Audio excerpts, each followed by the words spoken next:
सुनीता माँ बनने वाली थी। 8वां महीना चल रहा था। इस वजह से वह अपने मायके चली आई थी। धीरे धीरे डिलीवरी का डेट नजदीक आ गया और वह पास के ही एक प्राइवेट अस्पताल में भर्ती हो गई। वहां सुनीता को एक बेटा हुआ। घर में सभी लोग बहुत खुश हुए। उसके घर में आते ही छोटी सी पार्टी रखी गई और सबको निमंत्रण दिया गया। पार्टी के अगले ही दिन सुनीता के पति सुशांत सुनीता को घर ले जाने के लिए कहने लगा, लेकिन सुनीता की माँ कहने लगी कि बेटा अभी 2-4 महीने रुकने दो फिर ले जाना। लेकिन सुशांत नहीं माना और फिर बोला, माँ जी आखिर कब तक सुनीता यहाँ रहेगी? मैं सोच रहा हूँ कि मैं अपने मम्मी पापा को गांव से कुछ दिनों के लिए बुला लूँ। सुनीता वैसे तो जाने के लिए तैयार नहीं थी, लेकिन अपने पति सुशांत की जिद के कारण उसे अपने पति के साथ जाना पड़ा। सुशांत एक कुरियर कंपनी में मैनेजर था और वह राजस्थान में पोस्टेड था। उसका ससुराल करनाल में था, तो वह करनाल से सीधे राजस्थान चला गया और माँ और पापा को भी बोल दिया कि मैं सुनीता को लेकर सीधे राजस्थान आ रहा हूँ और आप लोग भी आ जाओ, क्योंकि सुनीता की देखभाल के लिए कोई तो घर में चाहिए। सुशांत के राजस्थान पहुंचते ही अगले दिन ही उसके माँ बाप राजस्थान पहुंच गए।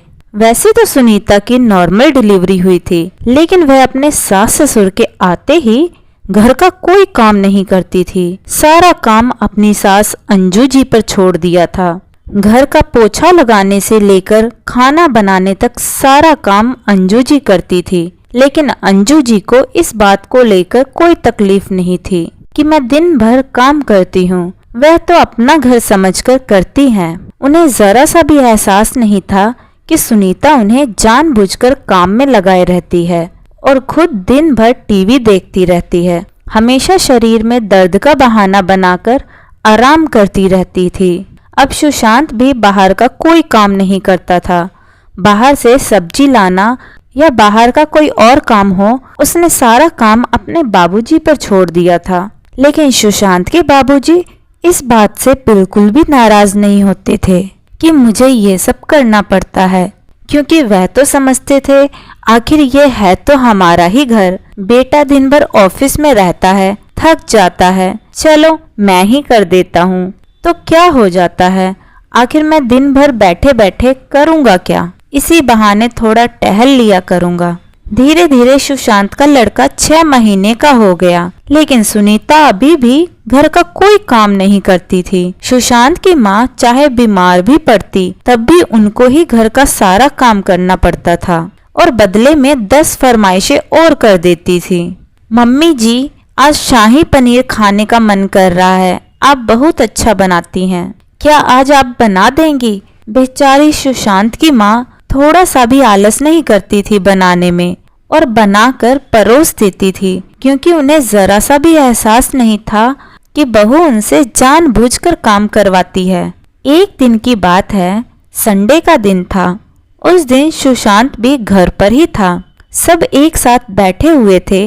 माँ किचन से आई और सोफे पर बैठ गई और सुशांत का लड़का वहीं पर खेल रहा था और उसको गोद में उठा लिया। उसके बाद जो ड्रामा हुआ, ऐसा होगा सुशांत की माँ ने उम्मीद भी नहीं की थी।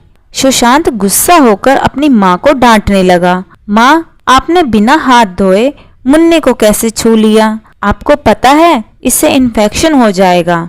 और हाँ, आप जब भी मुन्ने को छुएं हाथ धोकर ही छुआ करें। उसके बाद तो सुशांत का व्यवहार बिल्कुल ही बदल गया था। माँ आप जोर से मत बोला करो, मुन्ना जग जाएगा। माँ आप मुन्ने से इंग्लिश में बात किया करो, नहीं तो वह भी गांव की भाषा सीखकर गवार बन जाएगा। जब भी आप मुन्ने को उठाया करो, सैनिटाइजर से हाथ साफ करके उठाया करो।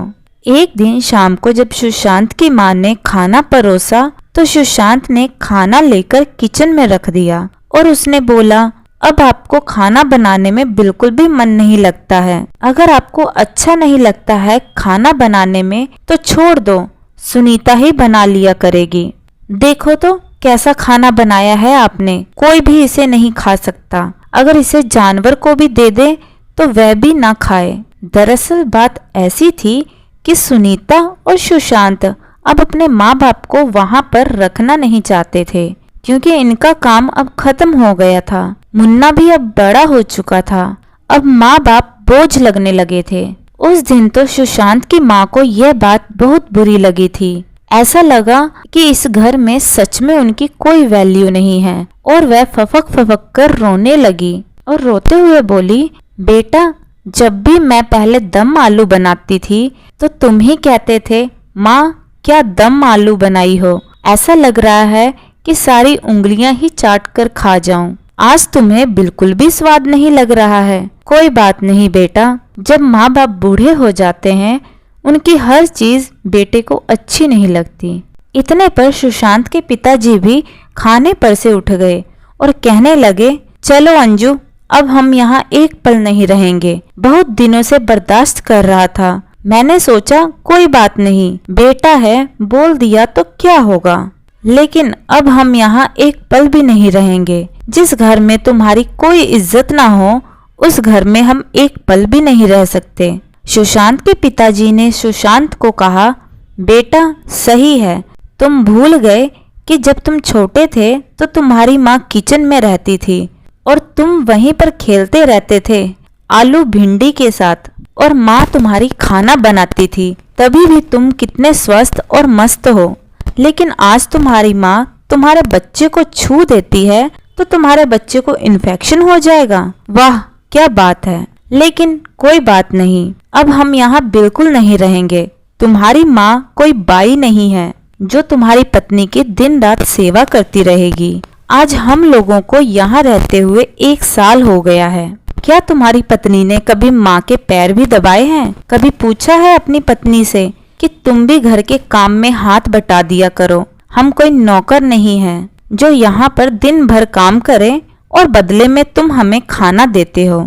ऐसी जिंदगी से तो बेहतर है हम अपने घर चले जाएं, वहाँ हमें कोई बोलने वाला तो नहीं होगा। अगले ही दिन अंजू जी और सुशांत के पिताजी अपने गांव वापस लौट गए। उसके बाद जब सुनीता को घर का सारा काम करना पड़ता था तब उसे पता चला कि सास ससुर होते क्या हैं। फिर उन्होंने सोचा कि एक बाई रख ली जाए जिससे बच्चे को भी आराम हो जाएगा। इस तरह घर में एक मेड रख लिया गया। वह सुबह आती और जैसे तैसे घर में पोछा लगाकर बर्तन धोकर चली जाती। जब सुनीता खाना बनाने के लिए गई तो देखा कि बर्तन तो ठीक से साफ भी नहीं हुआ है। अगले दिन जैसे ही मेड घर में आई तो सुनीता उसे डांटने लगी कि तुम्हें बिल्कुल भी तरीका नहीं है बर्तन धोने का। उस पर मेड भी सुनीता को डांटने लगी कि मैडम, आजकल 500 रुपए में कुछ नहीं आता। अगर मैं पूरे दिन आपके ही घर में काम करूं तो मेरा पेट नहीं भर जाएगा। मुझे और भी जगह काम करने के लिए जाना होता है, तो थोड़ा बहुत आप भी बर्तनों को साफ कर लिया करो। अब जाकर एहसास हुआ था सुनीता को कि सास ससुर होते क्या हैं। अब सुनीता को लग रहा था कि सास ससुर अच्छे थे, कम से कम मुन्ना का ख्याल तो रखते थे, और कितने अच्छे से रखते थे। दोस्तों, आपने कहावत तो सुनी होगी, अब पछताए होत क्या जब चिड़िया चुग गई खेत। अब पछताने से क्या फायदा, जब सास ससुर थे तब उनकी इज्जत नहीं की। अब जब वह चले गए तब एहसास हो रहा था कि वह कितने अच्छे थे। दोस्तों, इस कहानी का उद्देश्य यही है कि हमें कभी भी अपने सास ससुर को मेड या बाई नहीं समझना चाहिए। वह उनका प्यार होता है हमारे लिए, जो हमारे लिए कुछ भी कर जाते हैं, लेकिन इसके बदले में उन्हें क्या चाहिए, सिर्फ 2 मीठे बोल और प्यार से उनका हालचाल पूछ लें। ऑफिस से आते वक्त तो बेटा अपनी माँ से पूछ ले, माँ तुम कैसी हो, ठीक हो ना, कोई परेशानी तो नहीं, और अपने पिताजी से हालचाल पूछ लें। माँ बाप सिर्फ प्यार के भूखे होते हैं, लेकिन हम इतना भी नहीं कर सकते। तो दोस्तों, आपको हमारी आज की यह कहानी कैसी लगी कमेंट करके ज़रूर बताइएगा। कहानी पसंद आई हो तो वीडियो को लाइक शेयर करें और चैनल हिंदी स्टोरीज डियर को सब्सक्राइब करना ना भूलें। वीडियो को पूरा देखने के लिए बहुत बहुत धन्यवाद दोस्तों। तो मिलते हैं अगली कहानी में, तब तक के लिए जय श्री कृष्णा।